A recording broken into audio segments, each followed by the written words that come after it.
Thank you. Thank you, Carrie. It was beautiful. It's good to see you again. My talk this morning is the metaphysics of terror, and you might wonder, as I did, what on earth that subject has to do with peace is the way. It's one of the chapters that Deepak Chopra has in his book, Peace is the Way. And first of all, we should understand what the word metaphysics really means. You know that means beyond the physical. But if you look at it, what it really means is the study of being, the study of being. And so since terror is just fear on steroids, it's just extreme terror. You look in the dictionary, what is the meaning of terror? Extreme fear, extreme fear. So fear on steroids, and we know fear is a no thing. So how could it have a being? It cannot have a being. It is a no thing. Fear is simply a lack of awareness of oneness, a lack of awareness of love, a lack of awareness of God's presence. So I'll share with you what Deepak had to say because it was pretty interesting. He talked about who becomes terrorists. And you know, you and I, we've all said the same thing. Monsters are terrorists.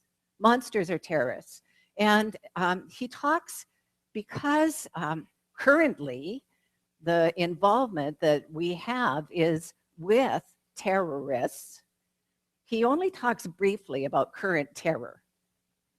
And that was a very smart thing to do because we can't look objectively at something that we're currently in.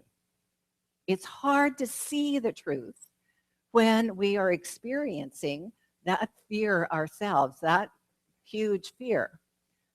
He does mention that Osama bin Laden's right-hand person was a surgeon. He was an educated person.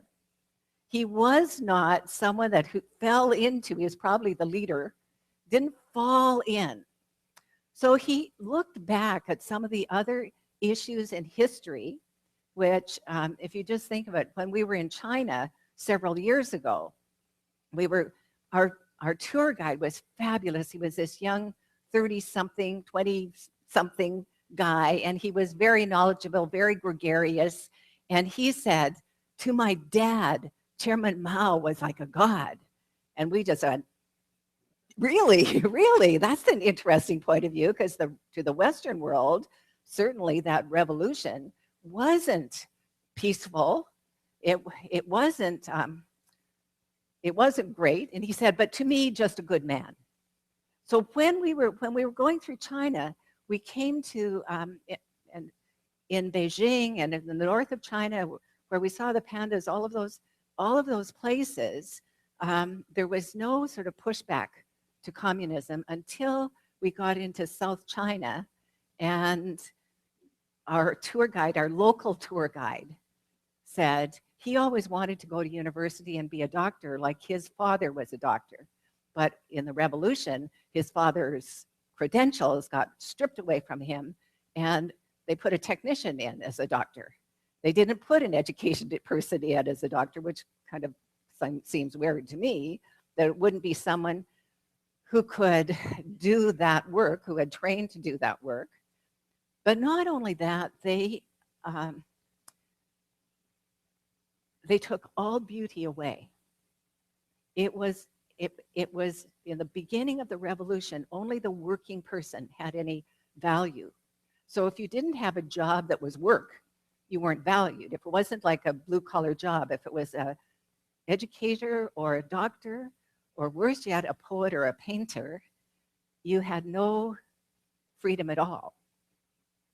So we look at that and we think, but the ideology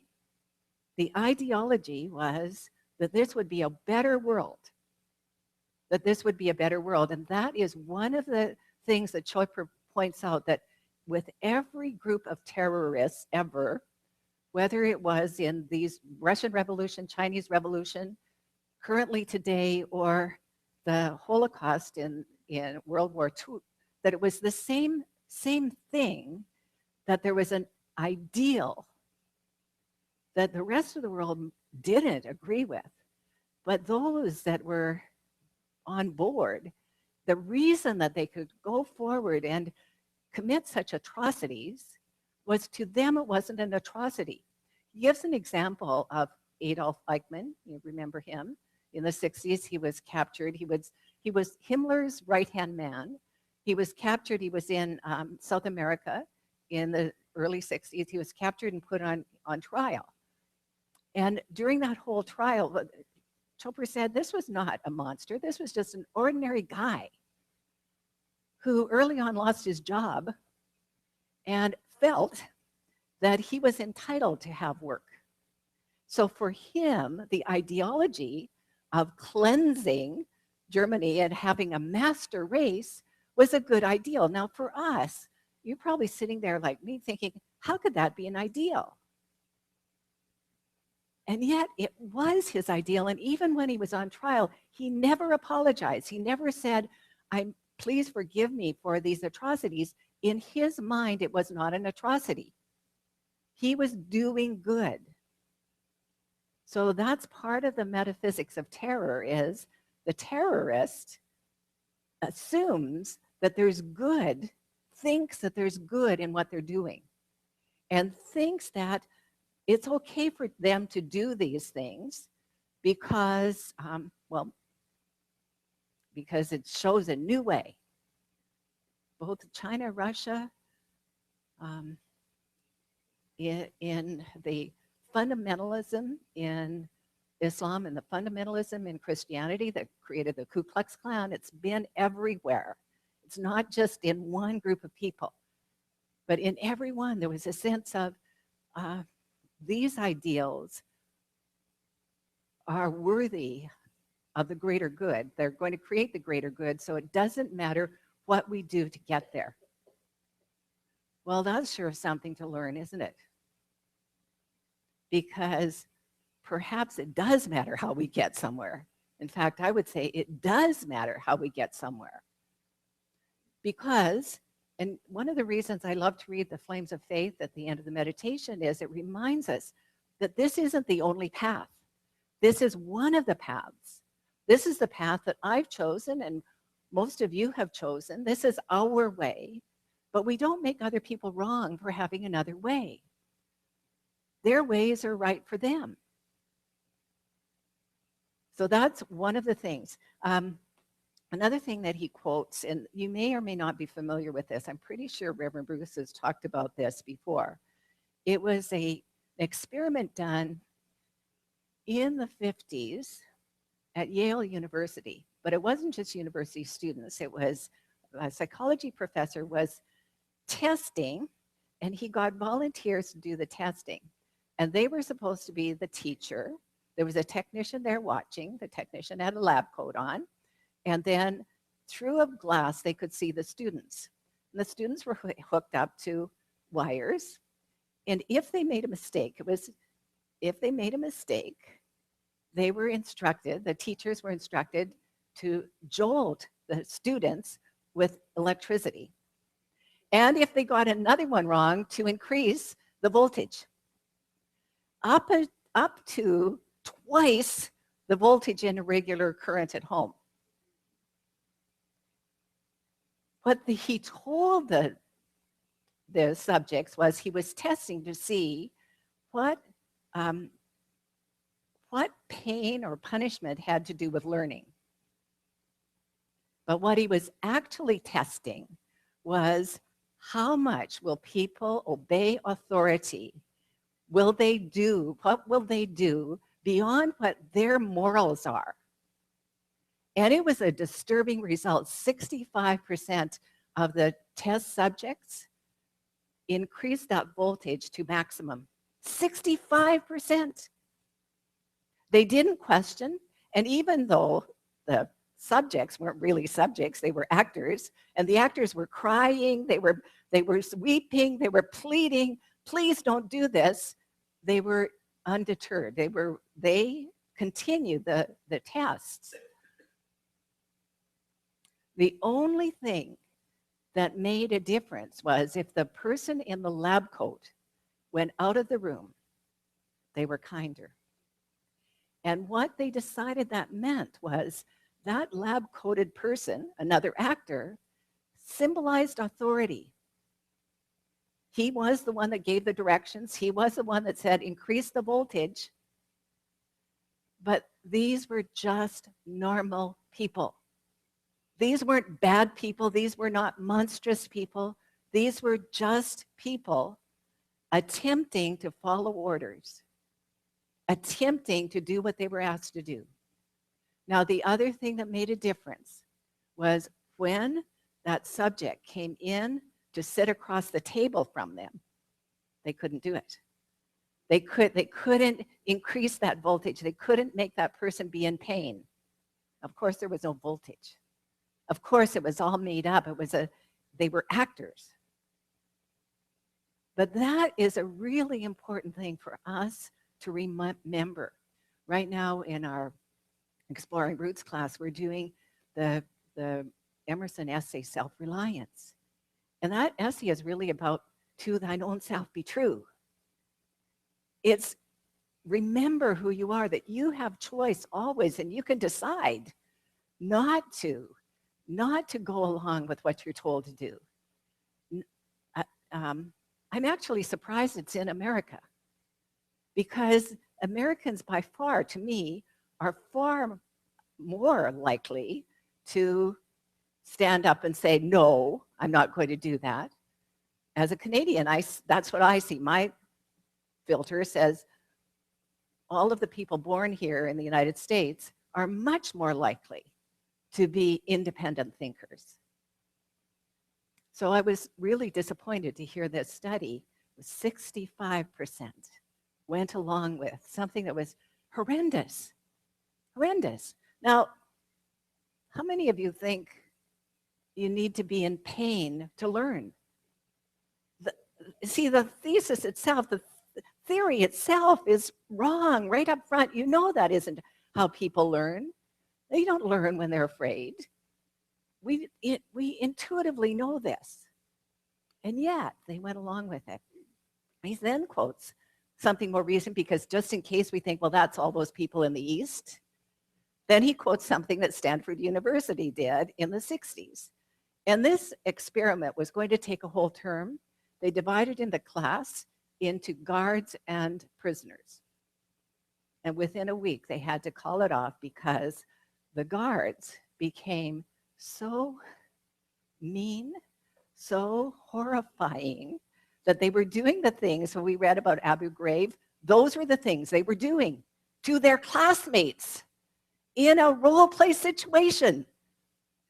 How easy it is for us to forget who we are and that we have power of choice, that we can choose, That professor said that experiment, it's over, and went on to something else. So let me just look at I think I've told most of those things. On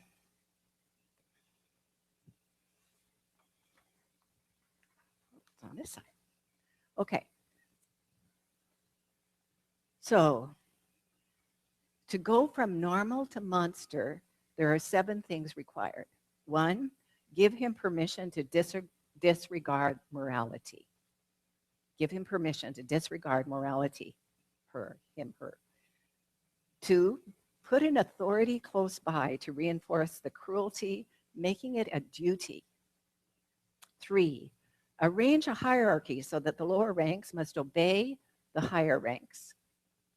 4, create an atmosphere of fear. 5, apply group pressure by showing that everyone else is going along. 6, release the evil deed from any threat of being punished. And 7, do everything behind closed doors.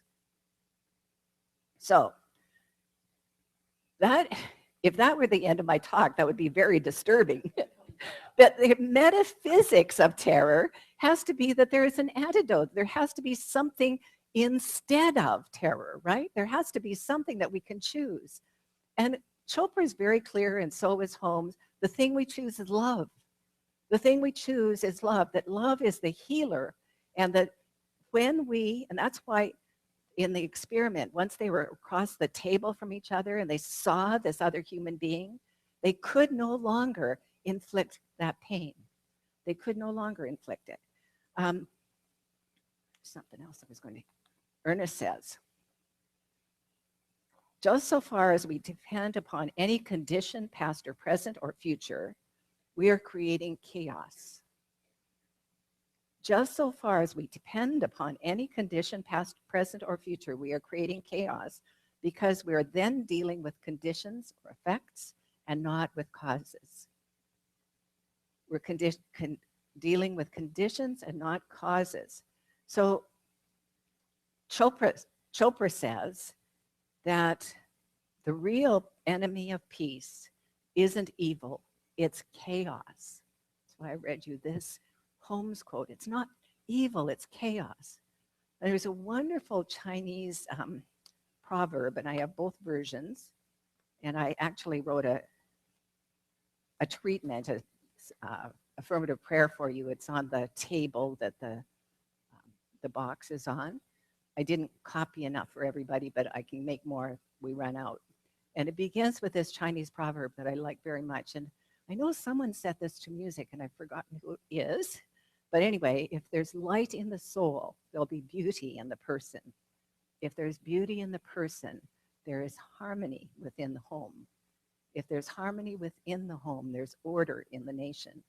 If there's order in the nations, there is peace in the world. So from chaos, we go into order.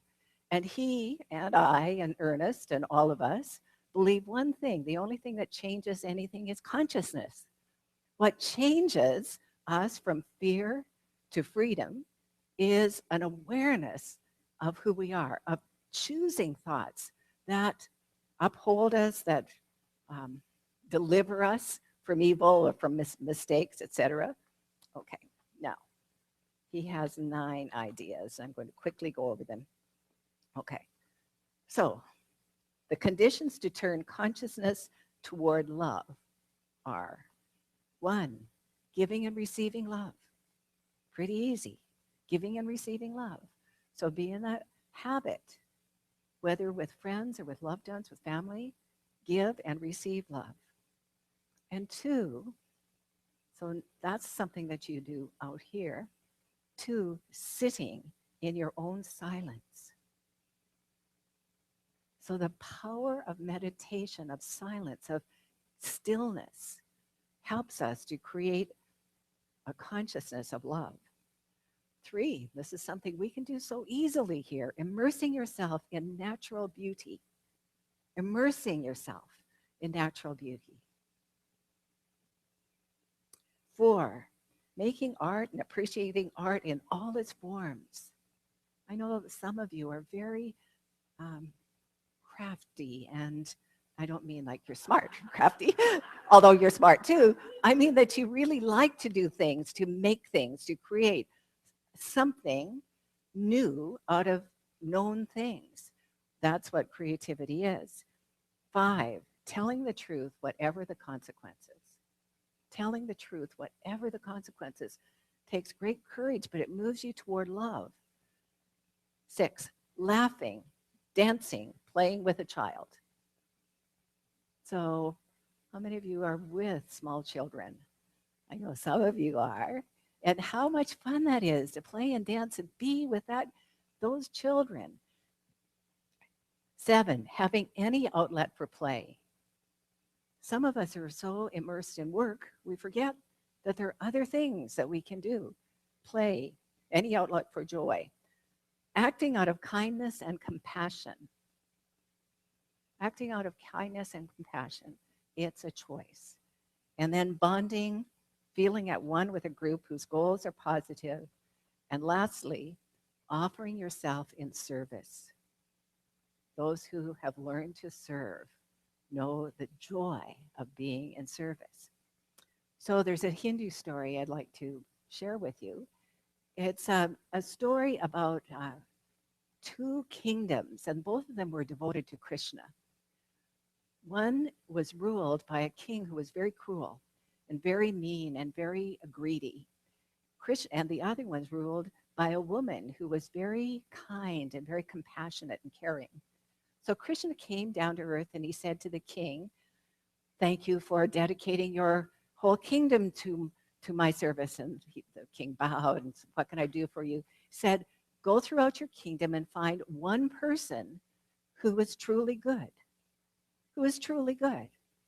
So the king went all throughout his kingdom and he came back to Krishna and said, I'm so sorry, my Lord.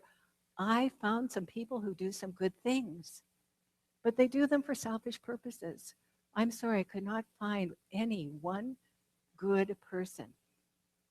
So Krishna left him and he went to the woman and he said, I know that you're kind and compassionate. I want you to find one truly evil person in your kingdom. And so she searched and searched and searched, and she came back and she said, Lord Krishna, I looked so hard. I tried to do what you asked me to, but I couldn't find one person was truly evil. There are many that were unskillful, many that had made mistakes and done things that they regretted, but truly their hearts were pure. Their hearts were pure and they were good people. See, we can only see from who we are. What we see out here comes from who we are in here. So the king that was cruel and evil and greedy himself could only see more cruelty, more evil, more of what he was. Whereas the queen, who only saw good, who was compassionate and kind to everyone, only saw good, even when she looked for that truly evil person. So I've given you 10 things to do. 10. So 10 things that you could do. Choose one of them. Choose one of them this week and be this being. The thing is that terror truly doesn't have any metaphysics to it. These were the ways people become terrorists. The truth is, terror is just fear. And fear is simply a lack of awareness of the oneness of all life, a lack of awareness of God's presence. So whenever you feel fear, ask yourself, in this moment, what do I really believe? What do I really believe right now? Do I believe that all life is connected and I'm essential to its expression? Do I believe that the universe is friendly and that everything is here for my support? Or do I believe that I'm the victim of circumstance? Truly, no victims. There is not one of us that was born to be a victim. We're born to be glorious expressions of peace. So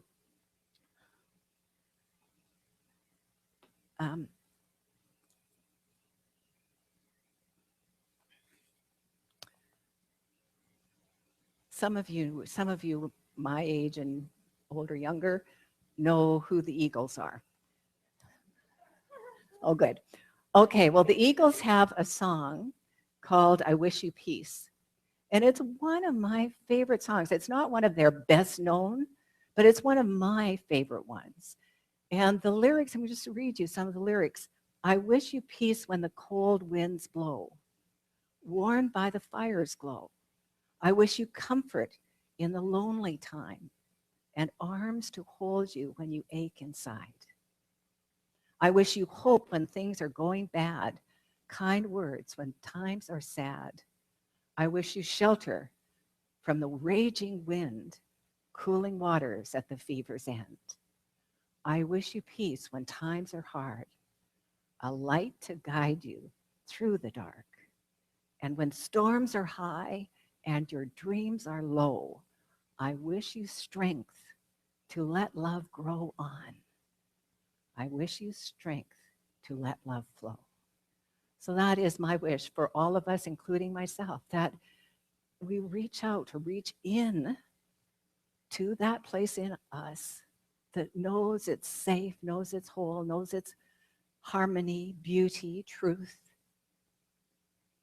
and let whatever's going on be what's going on. Choose for ourselves peace. choose for ourselves, not to get swept up in my way is the only way, not to get swept up in listening to some authority tell us this is the way to do it, but to be true to the sacred self within us and live that peace. Let it shine, let it shine, let it shine. Diane's going to now help us get quiet, and I'm going to then pray us into peace. And it may or may not be like the prayer that's on the table.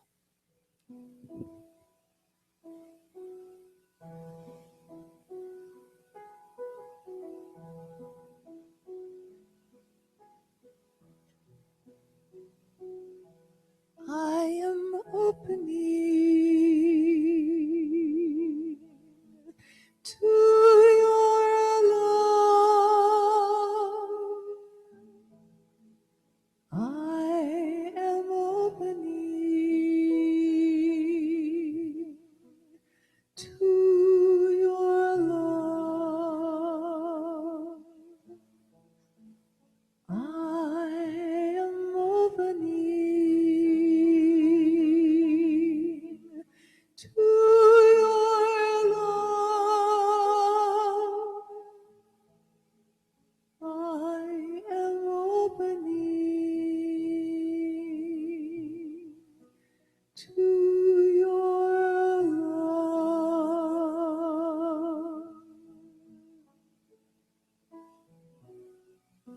Safe in your heart, safe in your arms,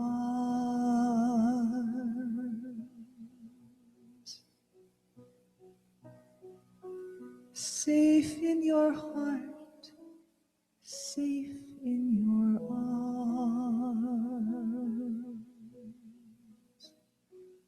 I am opening to your love. I am opening to your love.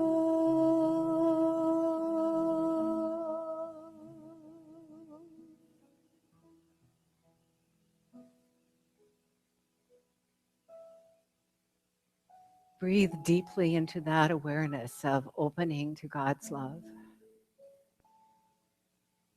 Let it be every cell of your being. I speak this word for each one here and everyone listening or watching, and this is what I know. I know that there's only one presence, one power, and that one that I call God is infinite peace. It is infinite, unconditioned, and unconditional love. It is the thing itself that is everywhere present. And it is right where I am. It is in me, through me, and as me. In and through and as each one here. I speak this word for love, for peace, for a new awareness of the power of choice, a new awareness of the presence of God's good in my life.